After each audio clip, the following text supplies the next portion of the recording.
দুৰ্নীতিৰ বিৰোধী মাত মাতাৰ কাৰণে মোক এৰেষ্ট কৰা হৈছে কাৰ্বি আংলং অট'নমাছ কাউন্সিল ফালৰ পৰা।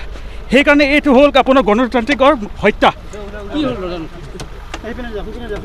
Así cada uno veces también no ni liban así, nang pa doon kaya lagi karbing no hat kan menunjuk ke sana oleh así cimini harona kayak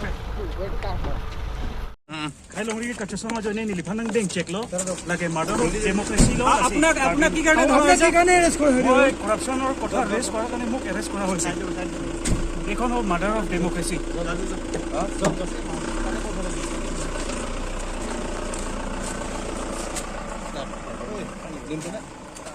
আমি প্ৰকৃত অৰ্থত আমি পদ্মতেৰক যে এৰেষ্ট কৰা হৈছে নে নাই সেই বিষয়টো তদন্ত কৰিবৰ কাৰণে আমি ইয়ালৈকে আহিলোঁ।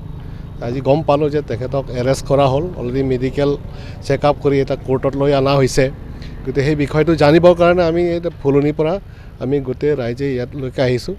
যে যোৱাকালিও আমি এটা প্ৰেছ মিডিয়াত আমি কৈছিলোঁ যে আমাৰ 4 লেনৰ যিসকল মাটি মালিকে টকা পাবলগীয়া আছে সেই টকাৰ কিছুমানে পাইছে কিছুমান নাই পোৱা।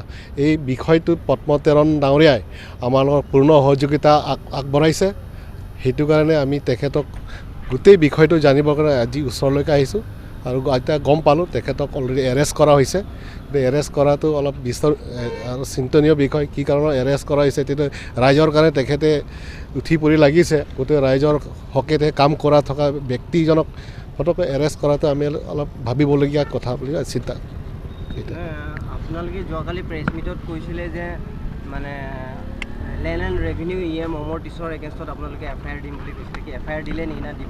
নাই, আমি সেইটো কথা এতিয়ালৈকে কোৱা কৰা নাই। এতিয়ালৈকে ভাবিছোঁ আমি আমাৰ কমিটি আছে, কমিটিয়ে এটা সিদ্ধান্ত ল'ব আৰু